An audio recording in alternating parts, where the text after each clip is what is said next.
So most of you know me now. Gosh, half of you are already customers. I got a lot of faithful in the room. But I'm Glenn Seehausen with ACAD Plus, and we are the vendor, the consultant that helps folks implement Meridian. I'm sure you've been hearing a lot about Meridian. Half of the group here again was in a full-day symposium with me yesterday, which was probably the most exhaustive study of university facilities document management ever done in the history of mankind. I mean, it was like unbelievable the amount of data transfer that we did amongst each other for a full day yesterday. I'm kind of burned out on the subject, if you want to know the truth.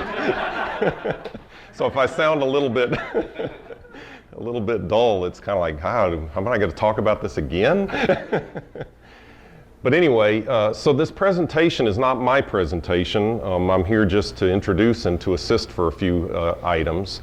This presentation is really Dave Barnes with the University of Buffalo, and I'll let him tell you more about himself in a second, and Monty Combs with Brown University. And the reason that these gentlemen agreed to do this for me is because I wanted to illustrate that you can come at document management initially from different points of view and still have a successful implementation. And these two gentlemen came at it completely different than each other. Buffalo purchased Meridian about 8 years ago, and they didn't have a lot of buy-in on the project side of the house. And Dave manages the space management aspect. So he manages all the base floor plans and all the data associated to those base floor plans for doing space inventory type information. And so he would benefit from Meridian, and does benefit from Meridian, by storing all those drawings, so he has a complete change history to those drawings and complete accountability to the change process, because he doesn't work alone. And this way he can have others do some aspects of the changes while he does others, and we're going to actually demonstrate that in a minute. So that's the door I walked through at Buffalo, was the Dave Barnes door.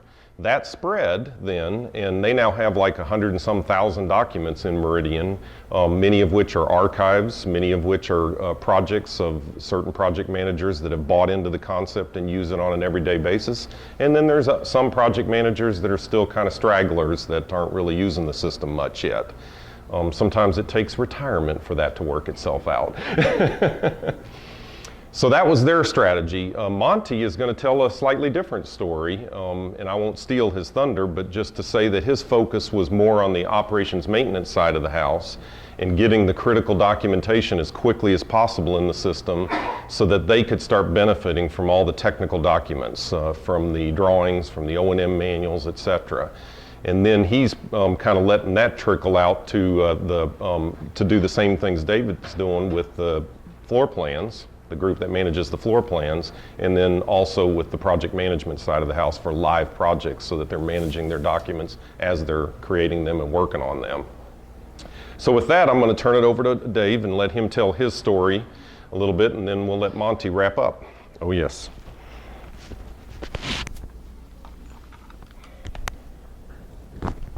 Thank you, Glenn. Hi, my name is Dave Barnes. I'm the Senior Physical Space Administrator at the University of Buffalo. I have one person who works for me, and we do the space management aspect of the inventory. University of Buffalo is 11.1 million right now. We're building another building. It's going to add about little over 700,000 square feet. So at the end of that project, 2016, 2017, we will have 11.8 million gross square feet and over 200 buildings. Met Glenn prior to document management, where I needed to have some sort of CAFM system. We were letting go of a previous CAFM system. Found out about Glenn, ended up having my drawings converted into CAD, and wanted to have them graphically represented through his FMG Plus product. One of the things Glenn said to me at the time that I was doing this is, he said, when document management was coming into play, he said, you're actually one of those types of people who probably won't really buy into the system, because I'm organized. I had all of my folders and CAD drawings stored by the building abbreviation. They were all on the proper campuses. I could find anything, zip them up, do whatever I needed with them in the Windows Explorer version. But as it turned out, I actually do like Meridian, so it really wasn't too much of a hard sell using the Meridian system to manage the documents, the CAD documents. I've got about 1,000 drawings that are being managed in that, and it works out really good because I now have the one person who works for me working on them, shifts them over to me. We have another person in the office or in another office working on them, and so I get to monitor or manage any kind of changes and approve them prior to going into that. I just wanted to go through a couple of slides here just to show you the process. We had a nice flowchart representation with the University of Kentucky. Mine's not nearly as complicated by process, but literally this is the space inventory process. We've got changes to the space, move through some geometry change, and then all in here is where document management comes in. Then I update, my claim to fame actually is updating the space inventory, the actual space database, and I do use document management for that as well. Runs through the process, goes back and repeats itself. And part of the space management system is having all of this data here, and of course at the end is Meridian, which takes care of our drawings. Like I said, we've got 1,000 of them. And I move into this thing, which is the actual use of the document management system graphically represented here. So we've got our 4 campuses. We're currently working with using the work area approach, all right? A drawing gets checked out, goes into the work area approach. We work on it there. When it's done, it goes back into the main area. When it's in the work area approach, it's isolated. People don't actually see the changes. We're going to be changing to the workflow process, which will change the approach on that, and that's going to be a flow chart where after a drawing is taken care of by somebody, it gets moved in the workflow process into their to-do list. And so I might actually have a trigger involved in that shoots out an email through document management to the next person who needs to be working on the drawing in that case. When we implemented this, I knew this part of the world, okay? We wanted to have all of the units and facilities start up with document management right out of the box, if you will. You know, once we got it all set up, operations, EH&S, planning and design, the planning office, we're all going to move and do document management. Well, it didn't turn out that way. Mine worked out because of myself behind it, needing to have this in place, all right?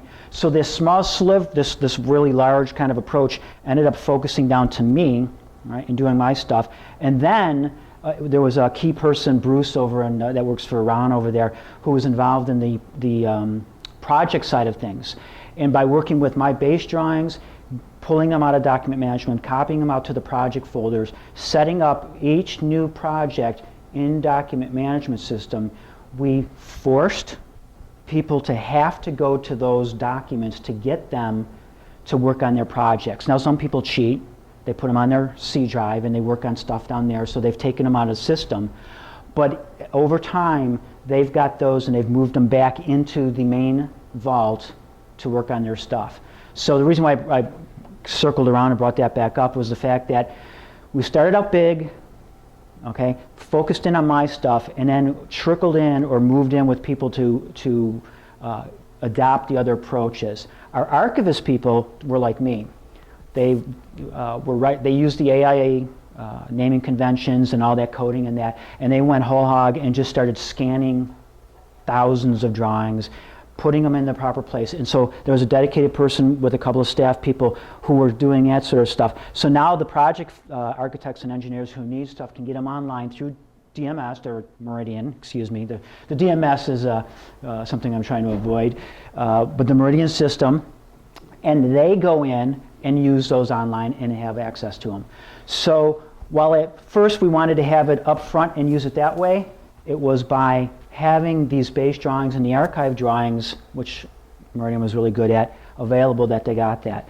And then you go back to what I was doing with this approach here, and I would take care of the drawings, isolate them, move them back into production, and we kept up on the process of updating the drawings. And that really, there's certain features in it that we like I'll use this from time to time, which is the comparison of the drawings, if there's work that's been done on a floor, multiple little things, little projects, if you will. I'll use that to compare. I just used it recently, rather than looking at a stack of memos saying that somebody moved from room 222 to 322 or whatever, and 222 no longer exists. And so instead of hunting and pecking for something that no longer exists, I was just using this kind of thing to look for stuff. And that happens occasionally. It's not as often as I would like to be able to use this tool, but it worked in that particular case. So that's one feature that gets people involved in using the Meridian, certainly in my area. There's another one that Glenn created for us, was the batch import of photos. That was a big one. People did not want to put in 100 photos that they take now out in the field, but with the batch import that adopts certain metadata across all those drawings, it brought those in. And then the last component, as far as the trickling in of this and how it's been implemented over the years, is the admin folk.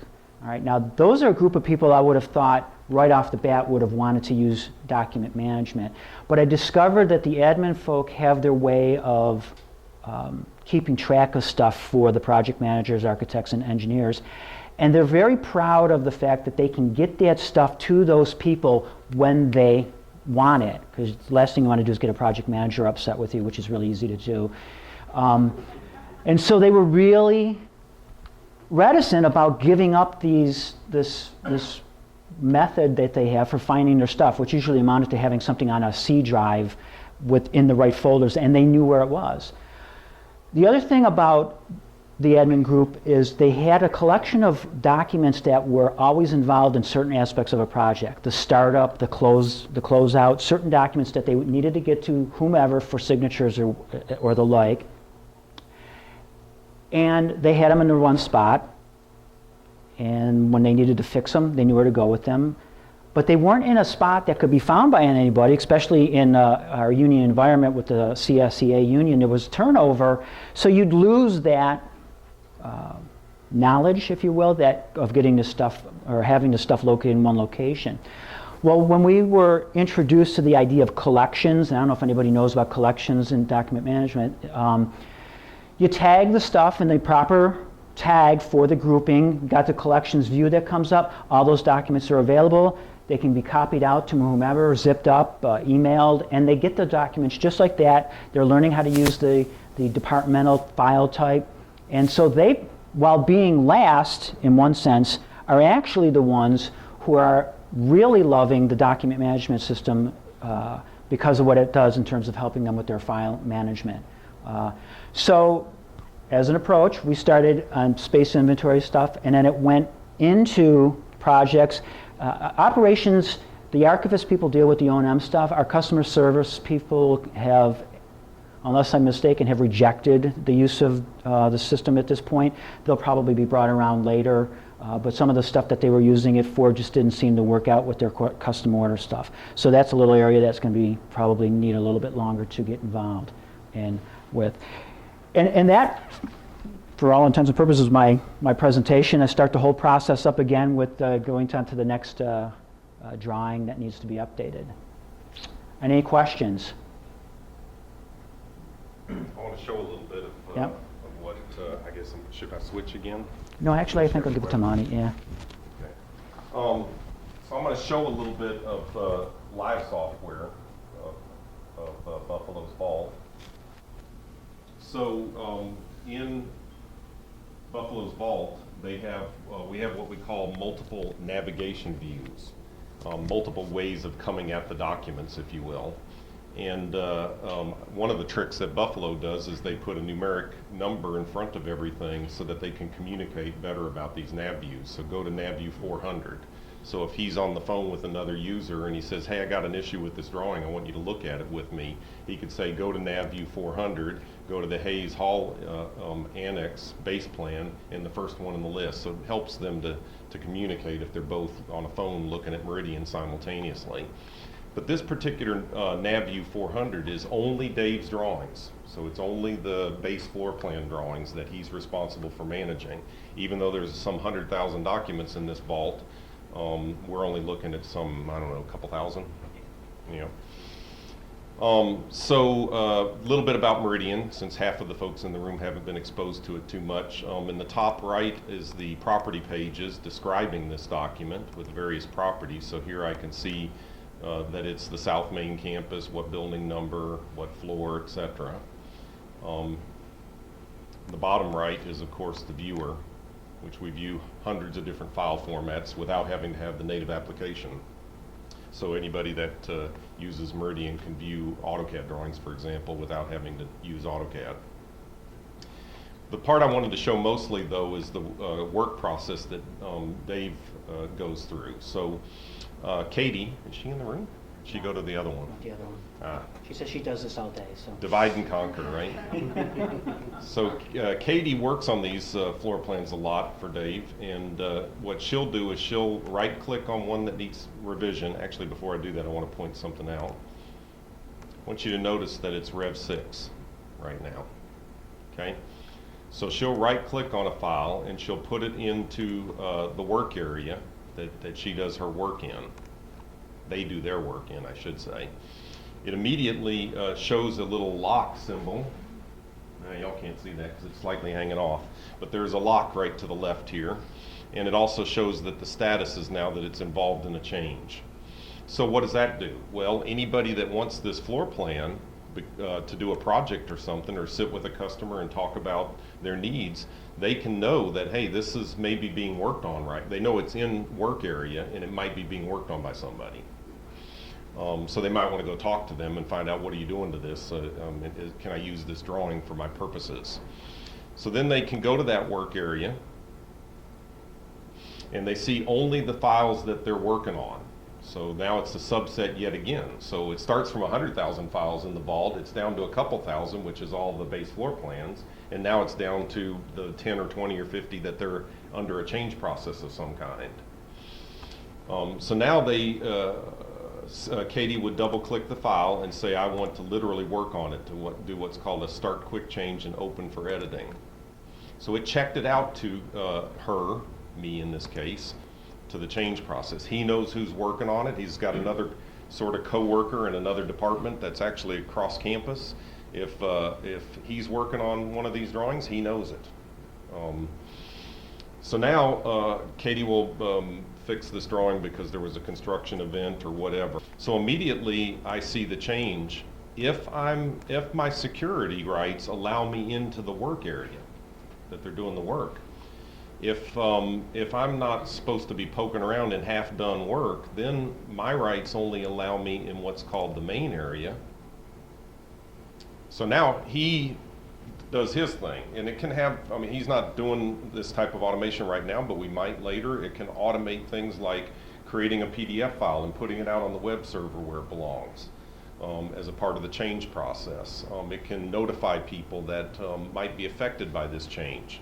So like, let's say his drawings are being used by another department to do the life safety documentation over the top of the base floor plans. They're locating the eye washes and the fire extinguishers, and that's a different group, okay? Well, they could be using Meridian, and when he makes a change to the drawing and releases a new version, it could send an email to all the interested parties that, hey, the base plan changed because of field verification or a construction event. You might want to take a look at your life safety plan, which you're basing your stuff on. So there's lots of opportunities here to tickle other people or tickle other systems even. So we put our PDFs maybe out onto a website of some kind, and we want to make sure that every time one of these changes, we remember to do that. It can do that.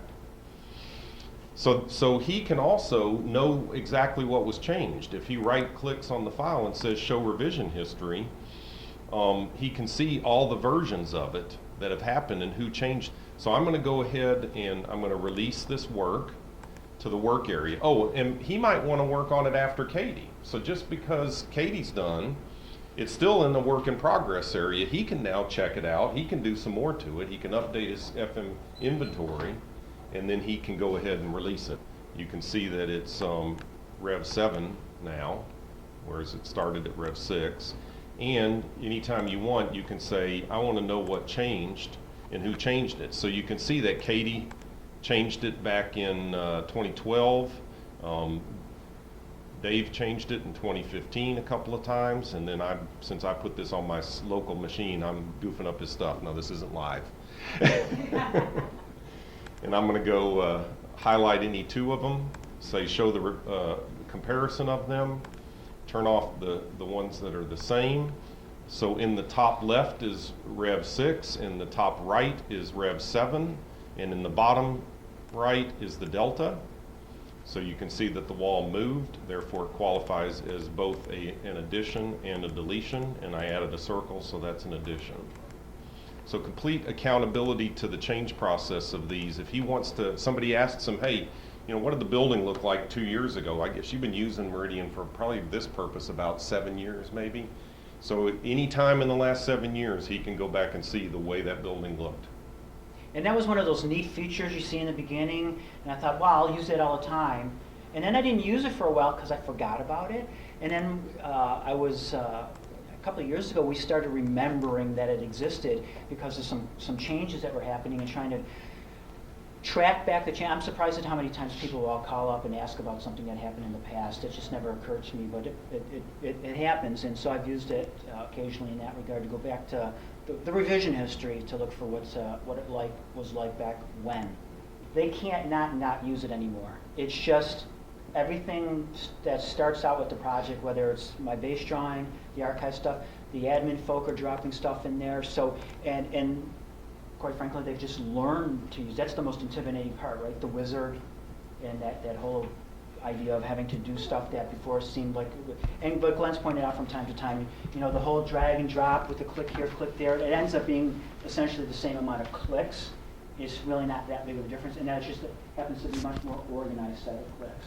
So different approach in terms of, you know, starting out, we thought we were going to be really big in our implementation. It really focused on rather quickly, and then it's grown back out again because you have to give human beings time to adjust to the change. So if you're not going to have a focused training and super buy-in from management who are going to require in the performance analysis and that sort of thing. So that's a UB story. Thank you. All right, with that, we'll turn it over to Mark. Thank you.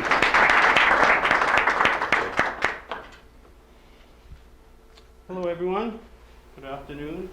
Monty Combs from Brown University. I'm the Director of Systems and Services, which is the IT group within facilities management. So our group supports all of the applications that run in facilities management.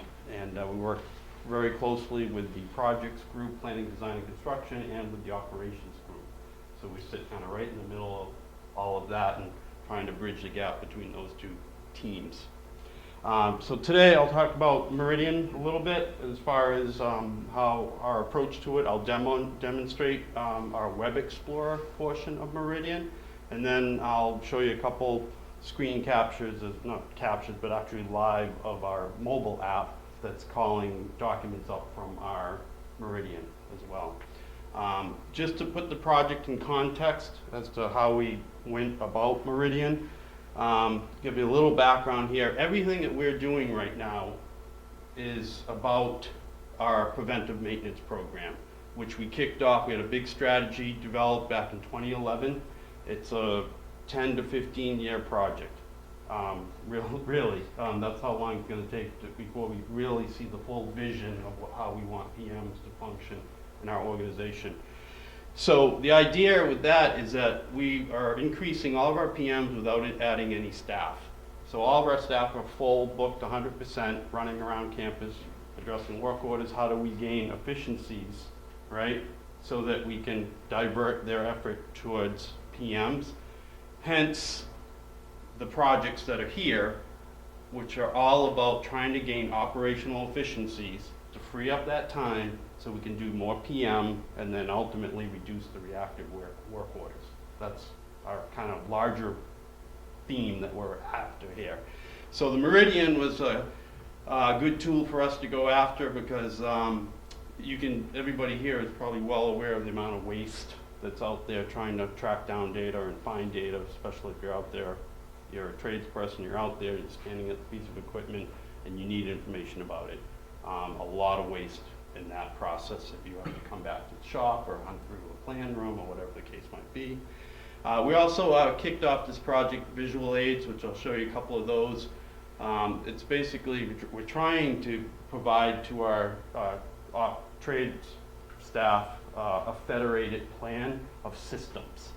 So they don't have to hunt through all the project documents to find the information that they need.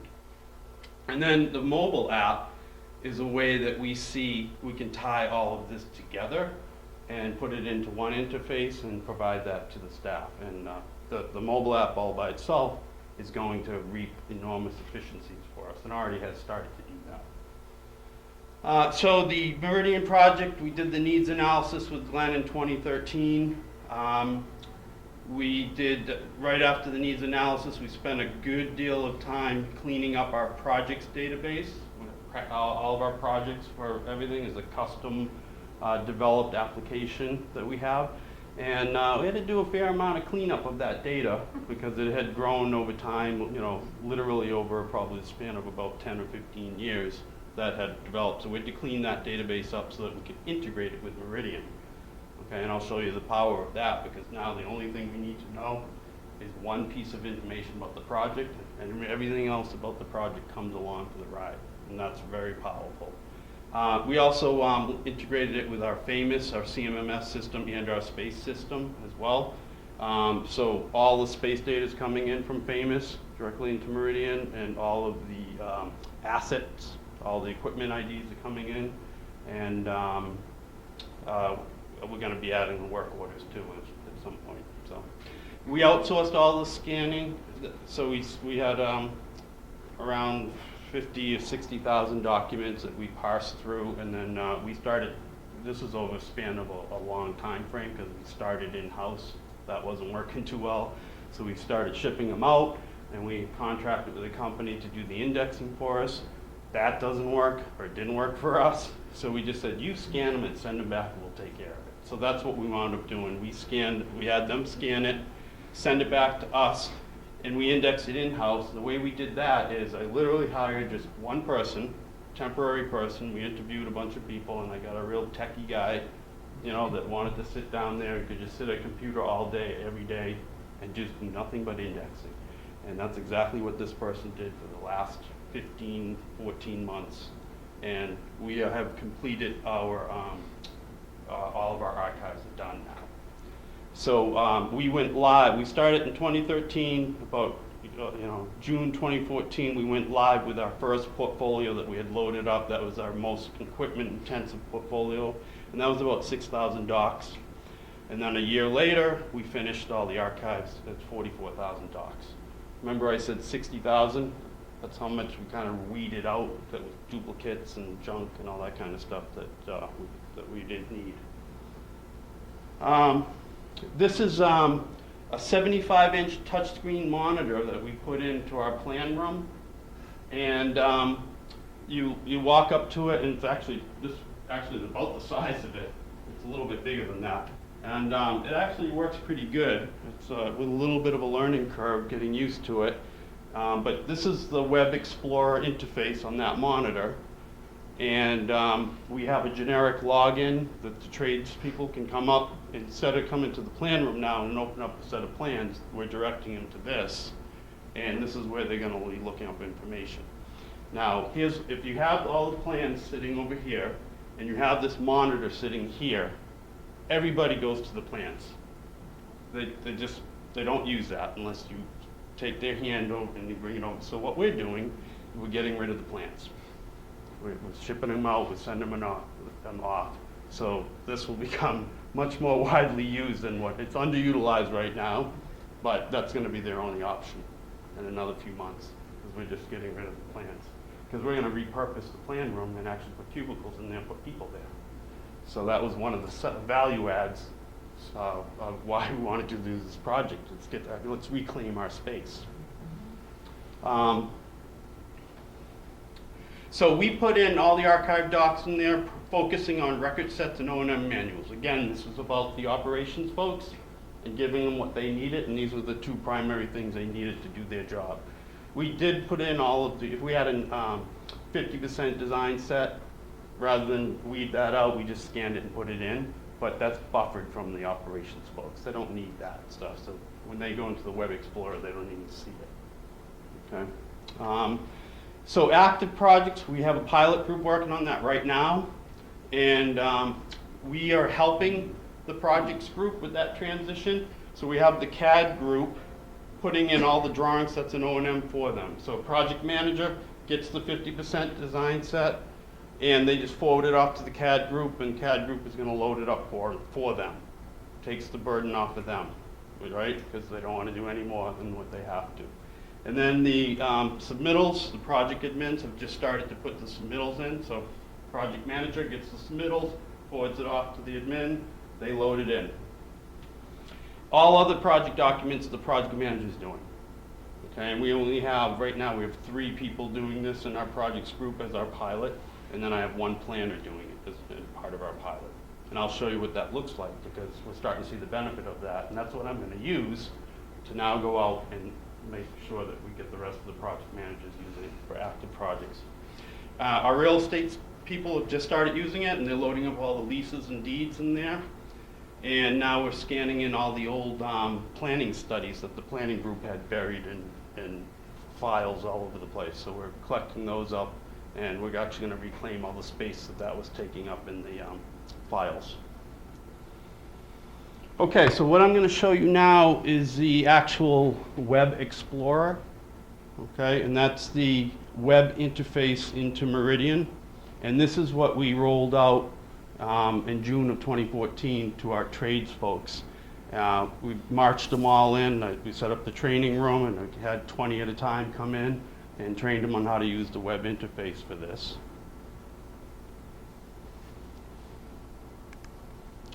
So this is the website that we go to for our Web Explorer here. And all these views that you see down here are windows into the data. I see a whole bunch of them because I'm God in the system, so I see everything. They only see what they have access to. So they have like 2 or 3 views that they can pick from. I'm going to go into this one. So this is the whole idea right here, is that you come into the system here, and did I just do that?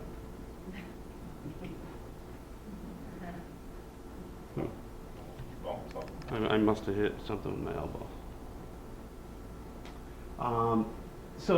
It's this. The laser pointer is also doing a refresh. That's new. I guess you won't use the laser pointer anymore. Wow, that's a new feature. Or is it a configuration? Okay, so here's the pointer. All of these are the attributes that for each document that's been loaded into the system. And this is awesome. This is really powerful stuff, because now you can come in here and you can define what are you looking for. So how do you want to come into the data, as Glenn was saying earlier? You can come into, if I know some piece of information, what is that piece of information? That's what you go after, okay? I know that the type of document it is, and that's a training thing: master building, master campus, projects. These are all project building, all the project documents, okay? What I'm going to do is now pick a building, and in this case, I don't know the building ID number, but I know something about the building, so you can just start typing. I know it's 059, it's Charlesfield 59 is the project that I want to go after. So that's the building. So when I click on that, what it's going to do now, when I click on project info here, it's just giving me the projects that I have documents for, just for that building. Okay? So that's all the project documentation for that building, and I know that this 2015 is an active project right now. That's the one that our pilot, one of our PMs is working on. So I'm going to click on that project, and I'm going to hit search. It tells me there's 237 documents that are in the system for that project, and this is a live actual project right now that we have going on. And so this is how I'm kind of monitoring how this PM's doing. Glenn knows him pretty well. He was there for the training, and he's very eager, gung-ho to get this thing going, so we're excited about this. So right from here, out of the 237 documents, this is what I'm going to now be presenting to the rest of the PM group to say, okay, this is how it's working, this is what we want you to start using, and we'll do the training and we'll roll it out to them. If I go to the subclass here, actually I'm going to go to class. If I go to the class, so we have drawings, financial, legal, management, and technical. So the drawings are the sets of drawings, the technical, the O&M manuals. But now we're getting the legal and financial documents and management documents. So if I click on financial and search that, there's 43 financial documents in here related to that project. Okay, let me shut this display off for a minute, the preview off. Okay, so yeah, invoices in there, budget and estimate, purchase change orders, the various types of subclasses that are in there. So that's pretty powerful, right there. Just having that right there, I can now go find invoices. That's new. We've never had that ability to look at. We'd have to go to an admin person. They'd have to go into our system and find it, and if I went to legal here, search that, he's got 14 legal documents that he loaded up on this, and they're hazmat materials regulatory. So this is great because during our design process with the projects team, it was very important to them that they're going to be able to pull out hazardous material documentation whenever they need it, because that always comes up. Okay, so that's very powerful.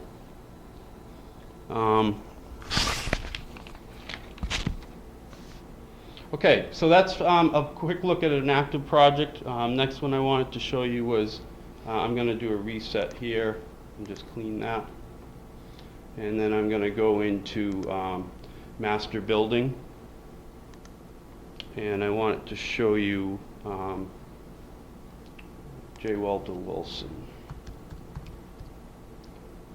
Okay, so I'm going to go to J. Walter Wilson, one of our buildings, and then I'm going to narrow it down to mechanical HVAC and search that.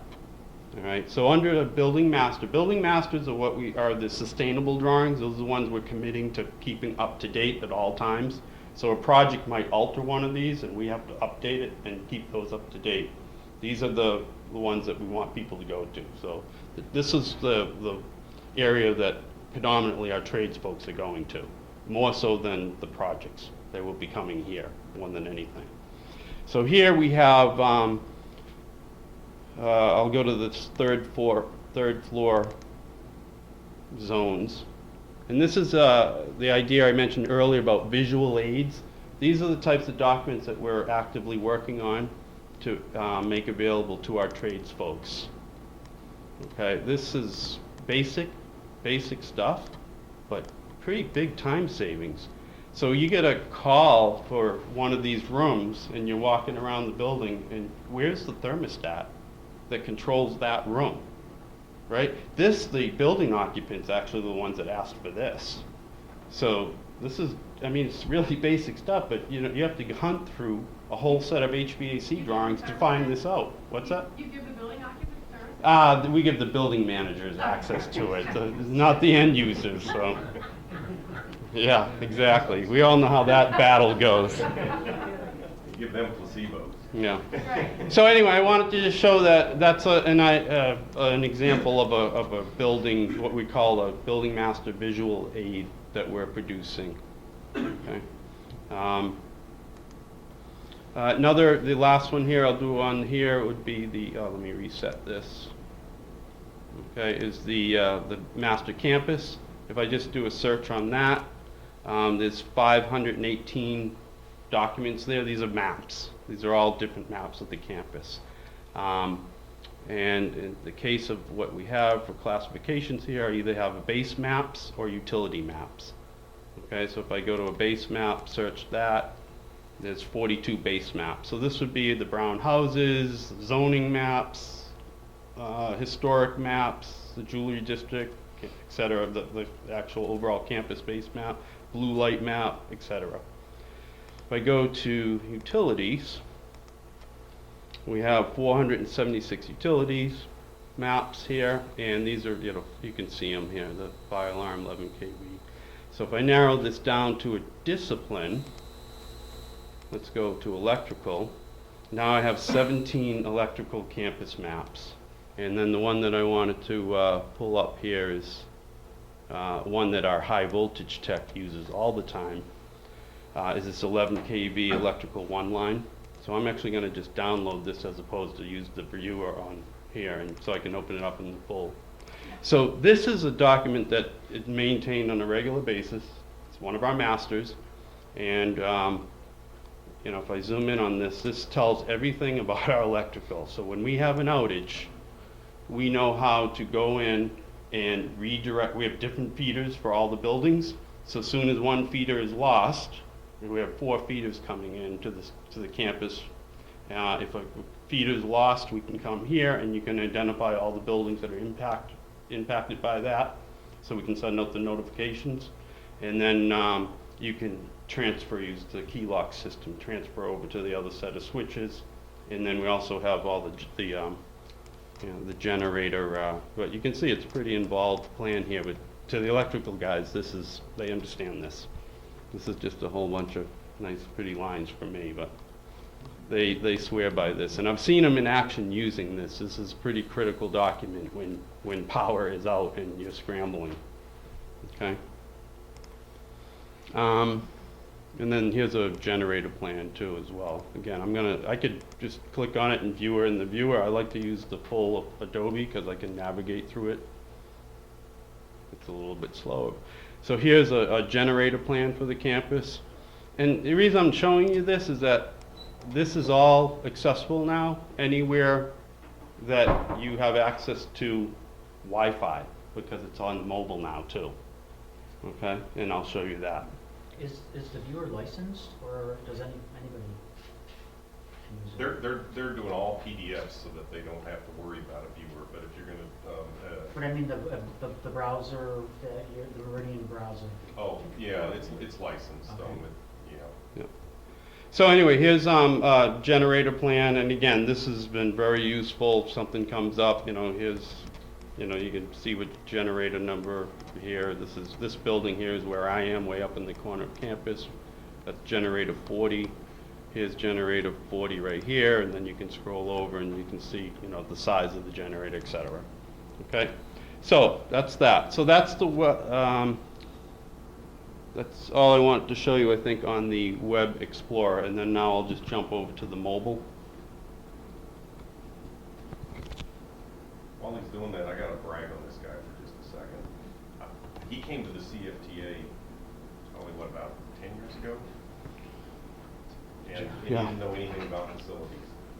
And he sits here and does a presentation like this that totally relates to the operational department of the university. And he knows all the stuff about how they're doing all this, and it just blows my mind. I tell you, with the first my first week of work when I started at Brown, it was 2003. Okay. And I went, that week at work, there was the first CFT, NCCC conference at the time, and I showed up there and I was trying to figure out how to spell facilities. Because I kept missing the I, there was an extra I in there, and so that was my first venture into facilities. Okay, so you guys can see that okay? Yeah. All right, so the mobile app, now I can do this. So the mobile, here's our mobile app. What this is a mobile app. It was developed by AppTree Software, who's a third-party close partner of ours that has been supporting our Famous system for years. And they've developed this to run on top of Famous. And there's about 26 or so universities that are using this application. And they have been able to port it to a couple of other solutions that are out there as well. So Robert can send me the commission later if you guys sign on. But so here's our app right here. I'm already connected, I think, to my VPN because I'm off campus. So I'm on through VPN through this wireless here. All right, so I'm going to go ahead and open up that app. And I'm logged in as one of the technicians right now. This is our production database. This is live production data that we're looking at. So this particular technician is Frank Almeida. And he has 23 work orders on his bench right now. And he's got, these little icons tell you some information. This is the priority 3 ticket. It's past due, but he's got some labor charge to it. So I already know just at a glance something about that work order. And then we just display the information about the work order here. If I tap on that work order, There's the information, the work order detail here, and it's just pulling everything right out of Famous real time. And it just gives me all the data about that work order. Here's the task list. If I tap on that, I get the full task list. So that's the request that came in from whoever requested this, whether it was on the phone or online. And the requester was Claudette Santos, who can tap right here and send that person an email directly right from here. Some of the phone stuff we're going to get working because these are not cellular devices. We're deploying iPads to everyone with Wi-Fi only. So sending an email through like a client installed on the iPad? Yep, they all have their Gmail Okay. set up on their iPads. Everybody has an account, so they use that. Every mechanic? Yeah. Interesting. Yep. Okay. So the other thing you can do from the work order here, they can do their time card. So the idea is you have your iPad with you, you go out into the field, you see all your work, you go out, do your work. As soon as you finish your work, tap on time card, and they put their hours in right here. So this is where they put their time in. And then, regular, overtime, whatever, and then hit save, and then that adds it directly to their time card. Okay? They can create a child work order right from here. So they're out there, they fix something, and they see that something else needs to be done. They just tap on that, and they create a child work order right from this work order. They can also complete the work order here. So they're out there, they do the work, they tap on complete work order, and then right here we require that they put notes in. So they would tap to add, and then they put their closing notes. Repaired the ceiling tile, and looks good. And then, so now their closing notes, instead of coming back into the shop at the end of the day, typing them in, they just use the voice dictation, and it's so much faster and easier, and the guys that are using it love it, because they don't have to type. Cancel that. Okay, so that's just a quick little view of that. There's attachments in all of these work orders, so let's see if this work order, what it has for information on it. This is in room 2S1 for Marcy House. So here's the floor plan for Marcy House. So I'm the technician, I get there, where is 2S1? Right? The floor plan's attached. Now this currently is not pulling from Meridian, it will be. Right now, we've been doing this prior to Meridian. We just have a trigger that adds the floor plan to every work order as they're created. Okay, as long as there's a floor identified on the work order. But then it would just use this to pan around and find that the room in question. I don't even remember what room I just said, but. And that's just because they haven't got to it, because Colorado's doing the same thing with the app that he's showing, and theirs is getting their floor plan straight out of Meridian already. So it's just crawl, walk, and run, right, Monty? You got it. You got it. Okay. Time card picture on ours too. I think so. Okay, so let me get to what I'm supposed to be actually showing you, which is the search Meridian docs. So one of the menu items here is search Meridian docs. So if I tap on that, what I get is what you just saw on the Web Explorer. It's pretty much, we basically gave a screen capture of that, gave it to the developer and said, make it look like that. And that's what they did. So these are the fields that we just looked at in that Web Explorer. And this is version 1.0, so it doesn't have all the functionality that we want. It doesn't have the real-time filtering like the Web Explorer does, but that's coming supposedly in September. So we'll see. But it is still pretty useful to get at what we need to get at. So if I tap on that, it's the same list of values that we just saw on the Web Explorer. So if I go to Master Building, and then go to Building, tap on that. Again, I tell when I'm doing the training on this, I don't ever scroll through the list, just do the filter thing and start typing something, rather than scroll through the list, because the lists are all too long. So there's that J. Walter Wilson again, and I think I did discipline, right? So let's do mechanical with that and search up that.